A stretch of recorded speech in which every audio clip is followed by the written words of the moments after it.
There was a time when the world barely noticed China, long before its name became synonymous with global commerce, before its ports hummed with the rhythm of container ships, before factories lined its eastern coast like veins pumping life into international markets. China was quiet. Wounded by history and shackled by ideology, it was a giant in slumber, uncertain of its future, reluctant to let go of the past. The journey from that silence to becoming the world's manufacturing superpower is not just a story of economics. It's a story of struggle, ambition, resilience, and a nation's relentless quest to redefine itself on the global stage. In the years following the Second World War, China's economic model was one of centralized control and deep suspicion of external influence. The Communist Party, led by Mao Zedong, envisioned a nation of self-reliance, where the collective was valued over the individual and ideology took precedence over efficiency. Under Mao, China underwent a series of radical campaigns designed to industrialize the country and eradicate capitalist thinking. The most infamous of these was the Great Leap Forward, a sweeping plan launched in 1958 that sought to transform China from an agrarian society into an industrial power overnight. But what began as an ambitious attempt to mobilize millions ended in catastrophe. Steel production was forced, agricultural knowledge was ignored, and millions of lives were lost to one of the deadliest famines in human history. By the time the Cultural Revolution began in 1966, China's economy was already crippled. What followed was another decade of disruption, where political paranoia replaced production, and schools, factories, and intellectual institutions were dismantled in the name of revolutionary purity. China had isolated itself from the world. It had neither the tools nor the mindset to compete in global markets. The very idea of foreign investment or private enterprise was anathema to everything the Communist Party stood for at the time. Then came 1976. Mao Zedong died, and with him a chapter closed. The nation stood at a crossroads. His successor, Hua Guofeng, initially tried to continue Mao's legacy, but the country needed more than continuity. It needed reform. Into this vacuum of uncertainty stepped Deng Xiaoping, a veteran revolutionary who had once been purged, twice rehabilitated, and who understood the failures of Maoist economic planning better than anyone. Deng was no Democrat, but he was a pragmatist. His vision for China was not rooted in ideological rigidity, but in practical outcomes. If Marxism couldn't fill rice bowls or build factories that worked, it needed to bend. So in 1978, Deng launched a quiet but revolutionary shift in China's development strategy. The reforms began cautiously. Rural households were allowed to retain some of their agricultural output after meeting quotas, a profound change from the collectivist system. Soon, small-scale private businesses were tolerated. Then came the real gamble, opening parts of the country to foreign capital. The establishment of special economic zones, experimental cities where foreign investors could enjoy tax breaks, less bureaucratic red tape, and access to cheap labor, marked the first step in China's journey toward becoming a manufacturing powerhouse. Shenzhen, a sleepy fishing village bordering Hong Kong, was chosen as one of the first special economic zones. At the time, few could imagine the scale of what was coming. It had less than 30,000 people, no industry to speak of, and virtually no infrastructure. But within a decade, Shenzhen would explode into one of the fastest-growing cities on Earth. Foreign investors, especially from Hong Kong and Taiwan, saw an opportunity they couldn't ignore. Here was a place where labor was cheap, regulations were light, and the government was eager to assist. Factories went up seemingly overnight. Workers poured in by the thousands. Soon it wasn't just toys and textiles being made. Shenzhen became a blueprint for the rest of China. The early 1980s saw more special economic zones appear, and coastal provinces were gradually opened to foreign trade and investment. In a country once defined by isolationism, global brands started taking root. Assembly lines for Nike shoes, IBM keyboards, and Sony electronics began operating side by side with small Chinese workshops. Deng Xiaoping's famous phrase, "Let some people get rich first," became a rallying cry for a new kind of Chinese ambition, one not centered on revolutionary fervor, but economic success. What made China unique wasn't just that it opened up, it was how fast it learned. The government studied other countries that had successfully industrialized, Japan, South Korea, Singapore, and borrowed elements from each. Infrastructure projects were fast-tracked. Roads, ports, power grids, and telecommunication systems expanded at an unprecedented pace. The government made sure that investors had what they needed, from physical infrastructure to bureaucratic cooperation. And all the while, a disciplined, hardworking population stood ready to do whatever was required to seize this rare moment in history. As the 1990s approached, China's transformation was undeniable. Cities that once had no industrial base were now humming with machinery. Tens of millions of workers had left the countryside for urban factories. The concept of migrant workers became a permanent fixture of China's economic reality. These workers, often living in dormitories and sending money back to their families, formed the backbone of China's manufacturing sector. Their sacrifice and labor were invisible to the outside world, but it was their hands that made the products that filled global shelves. Still, China was not yet the world's manufacturer. It was a rapidly developing country with an appetite for growth, but it needed legitimacy on the global stage. That came in 2001, when after years of negotiation, China was admitted to the World Trade Organization. This was more than a policy milestone. It was a gateway. WTO membership signaled to the world that China was ready to play by the rules of international commerce. And in exchange, the world opened its markets to Chinese goods. The results were immediate and dramatic. Factories expanded. Export figures surged. In cities like Dongguan, Suzhou, and Guangzhou, entire industrial ecosystems emerged. Clusters of companies making every component imaginable, from microchips to zippers. Western multinationals deepened their presence in China. Apple, General Electric, Walmart all began to depend on Chinese production capacity in ways that had never been imagined. The phrase "made in China" became ubiquitous, not just a label but a global economic force. Yet beneath this rise was a story of paradoxes. While China embraced elements of capitalism, its political system remained authoritarian. While it opened its doors to global capital, it kept tight control over its currency and financial systems. While it produced goods for the world, most Chinese citizens were only beginning to experience modest improvements in living standards. The government's approach was always cautious, always calculated. Reforms would continue, but only within the boundaries of control. By the end of the first decade of the 21st century, it was clear China was no longer rising. It had arrived. What began as a desperate attempt to reform a broken economy had turned into one of the most successful industrial expansions in human history. The country had pulled hundreds of millions out of poverty, built cities from scratch, and inserted itself into the heart of global supply chains. But this was only the beginning. Manufacturing wasn't just about producing goods, it was about shaping power. And China was about to show the world that it was not just a factory, but a force to be reckoned with. As the 21st century opened its gates, the machinery of China's economy shifted gears into something the world had never quite seen before. The global trade environment was now welcoming. The infrastructure was in place, and the Chinese government had learned the art of managing economic momentum with surgical precision. What followed was not just a surge in manufacturing, it was an era-defining shift that reoriented the world's industrial axis toward the east. Factories didn't just grow, they multiplied.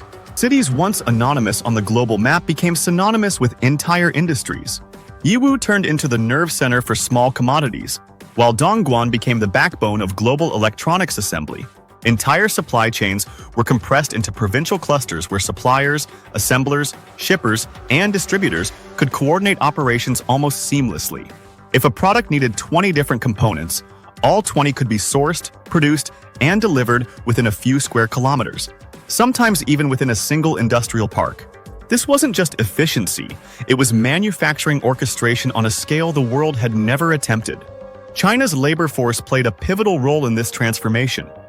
These weren't just millions of people, they were millions of people trained, disciplined, and prepared to work under demanding conditions. Long hours, regimented routines, and dormitory-style living were normalized.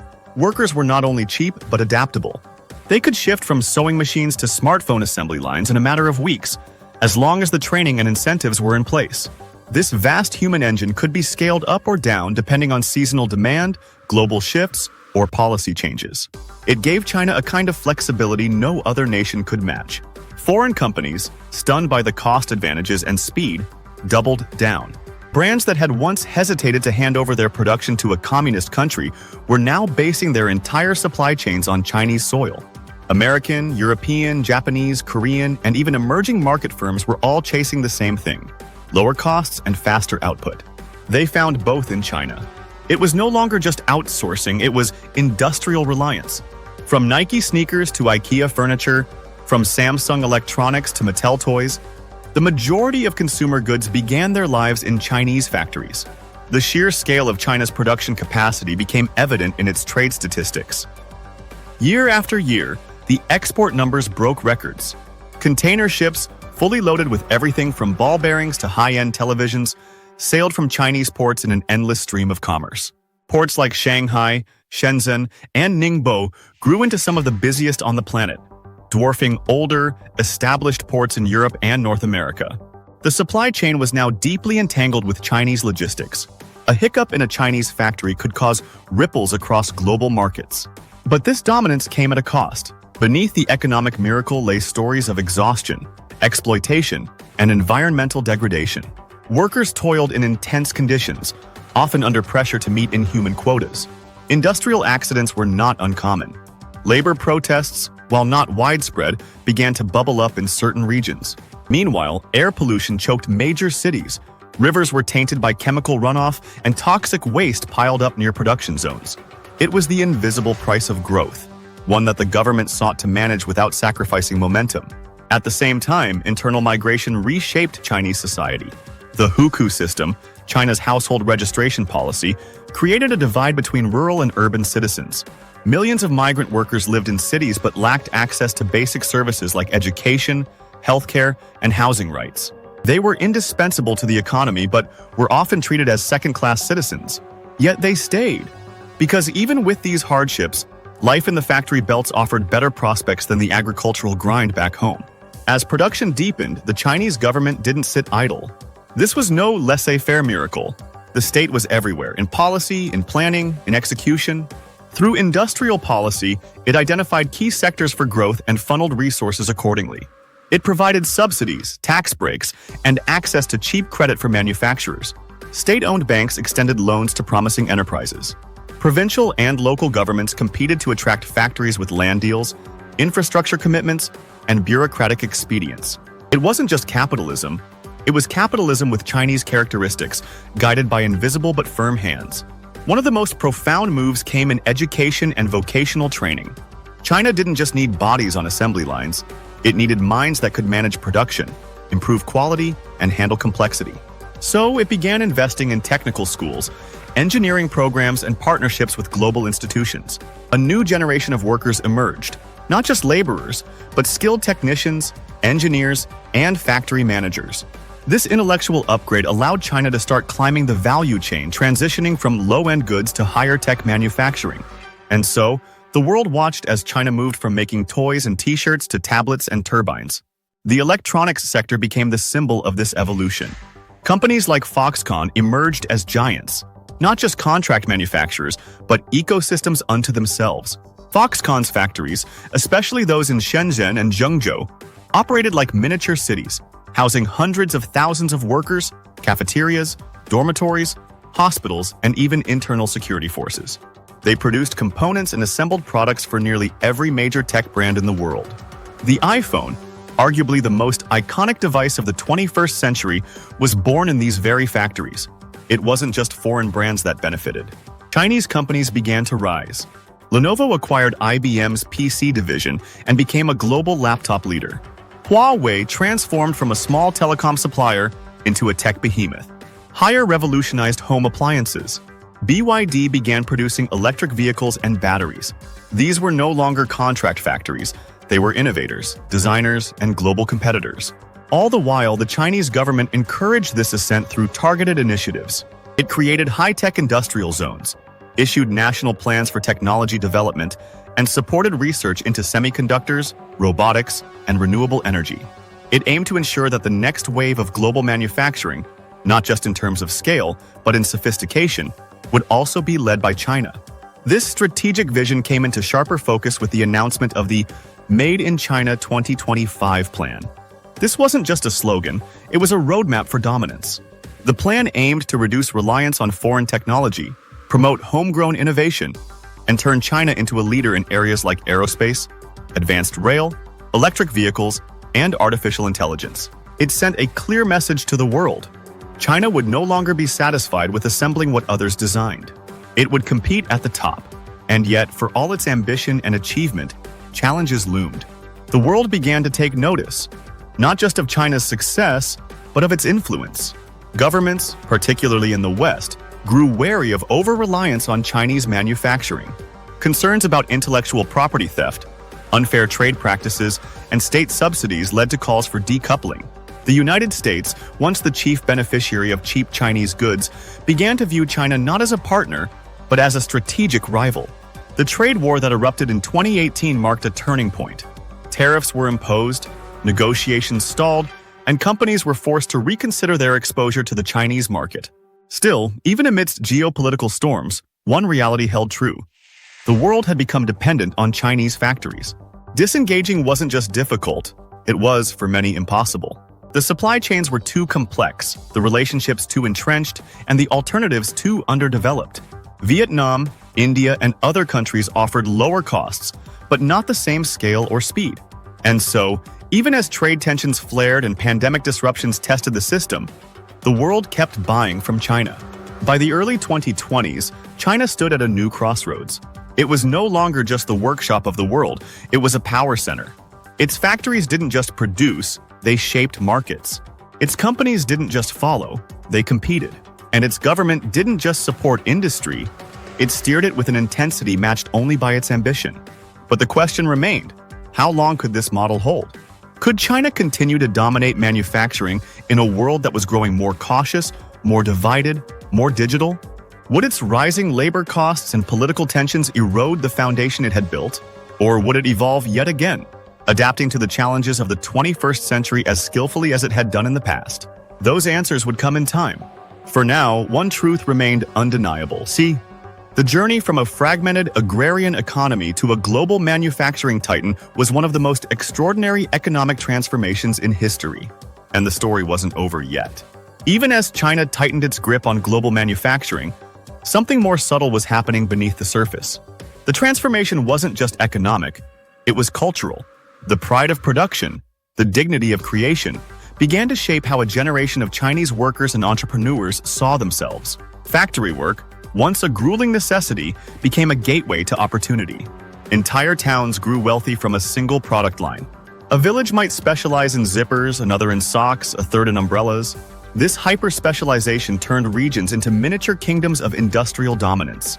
The world might have only seen the Made in China stamp, but behind it lay stories of human ambition, struggle, and adaptation that were reshaping a nation's identity. In places like Untold, small private businesses thrived under the radar, pushing the boundaries of state control. In the Pearl River Delta, entrepreneurs started with family workshops and scaled them into corporations that exported to dozens of countries. These business owners weren't working off blueprints from the West, they were inventing their own playbooks. The Chinese economic miracle wasn't simply a product of policy or planning.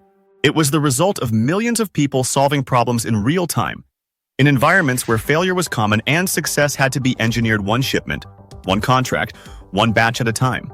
Foreign companies noticed this grit. They also noticed something else: the speed. In China, an idea could move from concept to prototype to production in a matter of days. Engineers worked side by side with manufacturers, tweaking designs on the factory floor, shortening development cycles in ways Western companies could barely comprehend. Where it might take months to develop a product in the West, China could do it in weeks.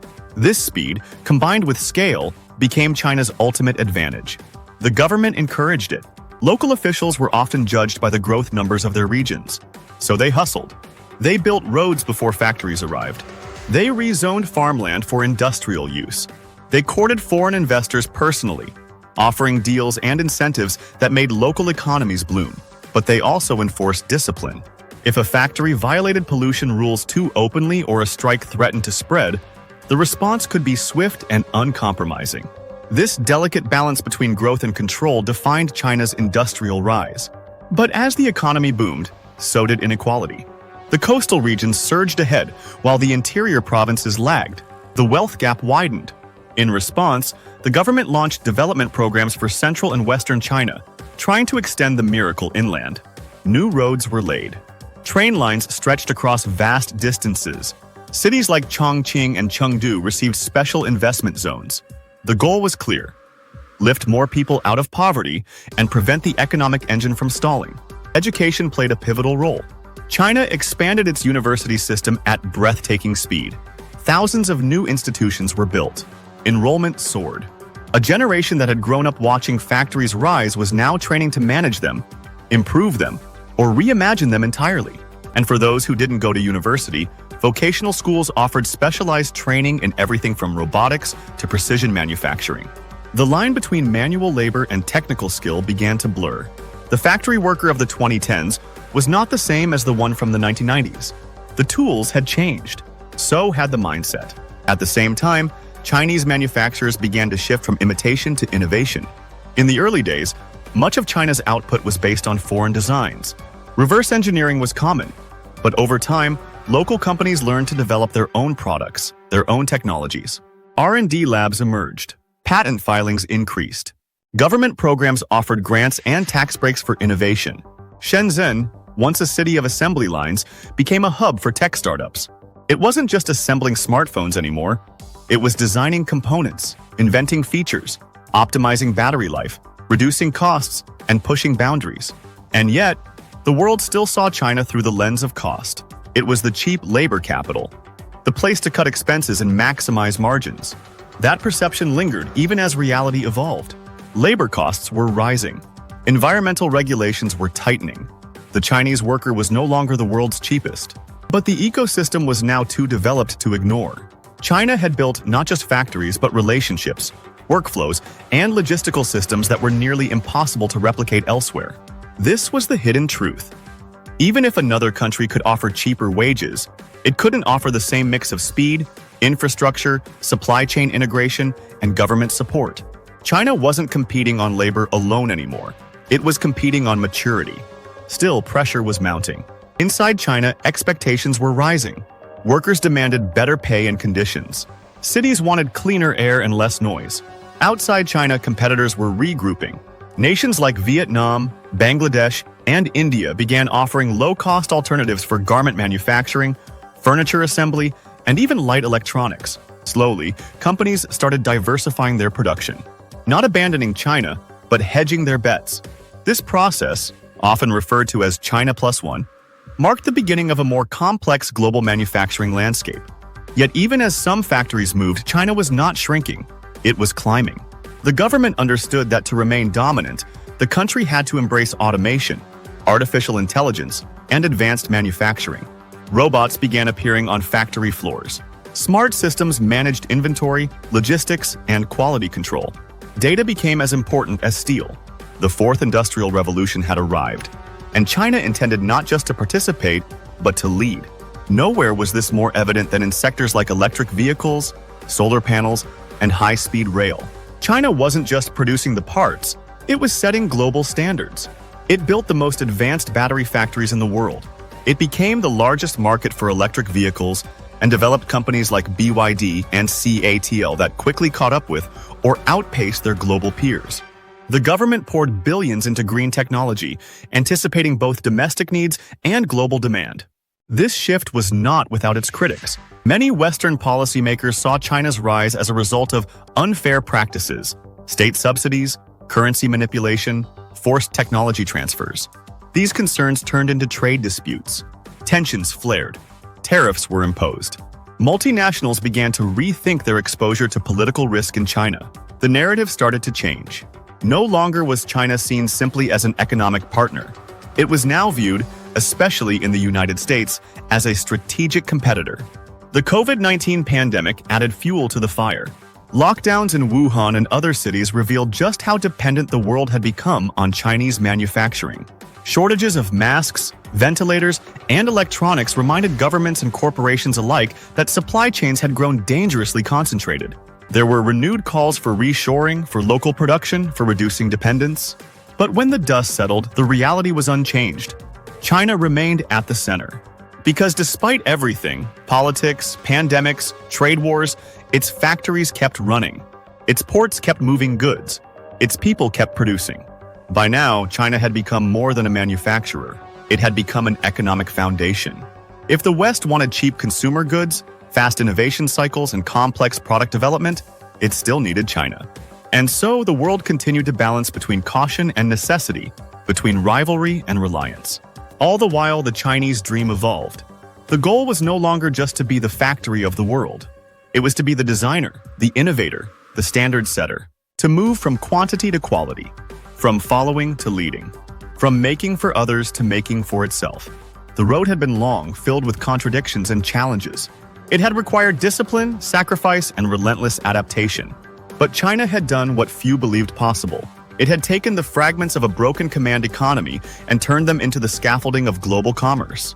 It had turned poverty into productivity, chaos into coordination, and suspicion into partnership. And as the first part of this story nears its end, one truth stands firm. China did not just become the world's manufacturer by accident. It did so by design. Even as China tightened its grip on global manufacturing, something more subtle was happening beneath the surface. The transformation wasn't just economic, it was cultural. The pride of production, the dignity of creation, began to shape how a generation of Chinese workers and entrepreneurs saw themselves. Factory work, once a grueling necessity, became a gateway to opportunity. Entire towns grew wealthy from a single product line. A village might specialize in zippers, another in socks, a third in umbrellas. This hyper-specialization turned regions into miniature kingdoms of industrial dominance. The world might have only seen the Made in China stamp, but behind it lay stories of human ambition, struggle, and adaptation that were reshaping a nation's identity. In places like Untold, small private businesses thrived under the radar, pushing the boundaries of state control. In the Pearl River Delta, entrepreneurs started with family workshops and scaled them into corporations that exported to dozens of countries. These business owners weren't working off blueprints from the West, they were inventing their own playbooks. The Chinese economic miracle wasn't simply a product of policy or planning. It was the result of millions of people solving problems in real time, in environments where failure was common and success had to be engineered one shipment, one contract, one batch at a time. Foreign companies noticed this grit. They also noticed something else: the speed. In China, an idea could move from concept to prototype to production in a matter of days. Engineers worked side by side with manufacturers, tweaking designs on the factory floor, shortening development cycles in ways Western companies could barely comprehend. Where it might take months to develop a product in the West, China could do it in weeks. This speed, combined with scale, became China's ultimate advantage. The government encouraged it. Local officials were often judged by the growth numbers of their regions, so they hustled. They built roads before factories arrived. They rezoned farmland for industrial use. They courted foreign investors personally, offering deals and incentives that made local economies bloom. But they also enforced discipline. If a factory violated pollution rules too openly or a strike threatened to spread, the response could be swift and uncompromising. This delicate balance between growth and control defined China's industrial rise. But as the economy boomed, so did inequality. The coastal regions surged ahead while the interior provinces lagged. The wealth gap widened. In response, the government launched development programs for central and western China, trying to extend the miracle inland. New roads were laid. Train lines stretched across vast distances. Cities like Chongqing and Chengdu received special investment zones. The goal was clear: lift more people out of poverty and prevent the economic engine from stalling. Education played a pivotal role. China expanded its university system at breathtaking speed. Thousands of new institutions were built. Enrollment soared. A generation that had grown up watching factories rise was now training to manage them, improve them, or reimagine them entirely. And for those who didn't go to university, vocational schools offered specialized training in everything from robotics to precision manufacturing. The line between manual labor and technical skill began to blur. The factory worker of the 2010s was not the same as the one from the 1990s. The tools had changed.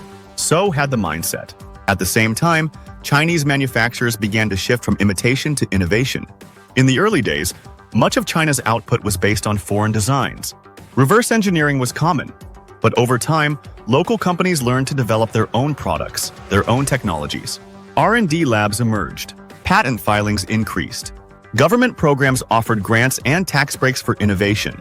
Shenzhen, once a city of assembly lines, became a hub for tech startups. It wasn't just assembling smartphones anymore. It was designing components, inventing features, optimizing battery life, reducing costs, and pushing boundaries. And yet, the world still saw China through the lens of cost. As China matured into an industrial superpower, the foundations of its success became ever more visible and measurable. It wasn't just about the quantity of goods being produced anymore, it was about control. Control over logistics, over raw materials, over design cycles, over pricing. China's role in global supply chains wasn't just as a participant, it was the anchor. And in many industries, it became the bottleneck. You couldn't build without passing through China. In cities like Ningbo and Tianjin, massive shipping yards expanded their operations to handle the relentless flow of exports and imports. These were not just ports, they were logistical marvels, optimized for maximum throughput. Cranes moved containers in choreographed precision. Customs processes were digitized and accelerated. Railways connected inland factories to these coastal gateways with military-like efficiency. A container could be loaded in Chengdu and reach a European warehouse in under 2 weeks. No other country had fused manufacturing and transport with such coordination. Inside the factories, something else was happening. A shift in mentality. Chinese manufacturers began to take pride not just in volume, but in consistency. Quality control systems became standard practice. Global certifications were pursued and flaunted. ISO labels, safety markings, and compliance protocols weren't just requirements. They were marketing tools. Because with better quality came trust. And with trust came bigger orders, better margins, and longer-term contracts. China wasn't just a workshop anymore. It was a trusted partner to thousands of brands. This trust extended even into complex sectors. In pharmaceuticals, active ingredients came from Chinese labs. In construction, steel and aluminum bore Chinese stamps. In aerospace, precision parts were manufactured in Chinese facilities operating to exacting standards. The myth that China could only handle low-tech, low-quality products had long been broken, and the world knew it, even if some preferred not to say it out loud. Still, no system is perfect. Behind the polished efficiency and gleaming statistics, there were vulnerabilities. Overproduction led to waste. Local governments, incentivized by growth targets, sometimes supported inefficient factories just to inflate GDP numbers. Ghost cities, fully built but uninhabited, became symbols of misallocated resources. Environmental degradation reached crisis levels. Rivers ran black with factory runoff. Skies turned yellow in industrial zones. In some cities, masks were worn not because of a virus, but because of daily air quality. The Chinese government responded in waves, sometimes with real reform, sometimes with symbolic gestures. Green technologies were subsidized. Polluting factories were shut down or relocated. There was a new phrase on everyone's lips: sustainable development. But balancing growth with responsibility was not easy, especially when so many livelihoods depended on keeping the machines running. Yet even amid these challenges, China's reach only expanded. It wasn't enough to dominate within its borders. The country began looking outward, not just as an exporter, but as an investor, a builder, and a supplier abroad. State-owned enterprises ventured into Africa, Southeast Asia, and Latin America, building roads, railways, ports, and industrial zones. These projects, often backed by the Chinese government or its banks, came with Chinese equipment, Chinese expertise, and sometimes even Chinese labor. Through these international ventures, China secured access to vital resources: oil, copper, cobalt, rare earth minerals, timber, and grain. These were not one-time deals. They were part of a long-term strategy. To keep its factories running and its cities growing, China needed raw materials, and it was willing to go to the ends of the earth to get them. This global outreach wasn't just about economics, it was about influence. With every port it built in Pakistan or railway it funded in Kenya, China deepened its ties with foreign governments, often in ways that bypassed traditional Western oversight. It offered loans with fewer conditions, faster construction, and fewer lectures about governance. And while critics decried debt traps and hidden agendas, many developing nations saw results. Infrastructure that had been promised for decades finally became real. Back home, this global push translated into confidence. Chinese factories were no longer making goods just for foreign brands. They were making for Chinese brands that were going global. Huawei and Xiaomi weren't just competing, they were leading. Alibaba wasn't just a copy of Amazon, it had built its own parallel universe of e-commerce. These companies relied on China's manufacturing power, but added a layer of branding, design, and customer engagement that turned them into global players. Even the culture of innovation began to change. Startups in Beijing, Hangzhou, and Shenzhen received funding from both state and private investors. Incubators, tech parks, and university partnerships flourished. Products were no longer just copies. They were clever, cost-effective alternatives. And sometimes they were better. The days when Chinese companies were dismissed as imitators were fading fast. They had learned from the best and were now teaching themselves how to lead. What had begun as an effort to industrialize a stagnant economy had become a model of strategic transformation. The world had been content to outsource labor. China had seized that opportunity to absorb knowledge, refine systems, and create something entirely new. The country had built not just an industrial base, but a framework of adaptability. Whether the product was a fidget spinner, a drone, a bullet train, or a smartphone, the process behind it was the same. Find a way to make it faster, cheaper, and better, and do it at scale. And scale was the defining feature. No country could scale like China. When demand spiked, it could double output in weeks. When supply chains were disrupted, it could reroute and recover faster than anyone else. It wasn't that others couldn't manufacture, it was that they couldn't match the speed and volume. China had built an industrial engine so powerful that even the strongest economies in the world couldn't ignore it. But such power came with complications. Foreign companies were deeply embedded in China, but they began to worry about their dependence. What if the political environment changed? What if IP theft escalated? What if new regulations disrupted operations overnight? These questions haunted boardrooms in the West, but still, most stayed. The alternative was riskier. Because China didn't just offer low costs, it offered certainty. It delivered. What no one can deny, however, is the scale of what China achieved. In less than 50 years, it transformed from a closed, impoverished nation into the industrial heart of the modern world. Its rise was neither accidental nor miraculous. It was planned, executed, and constantly recalibrated. And as we shift our focus to what lies ahead, the technological frontiers, the political pushback, the global diversification efforts, one question echoes louder than ever. Can the world really move forward without China?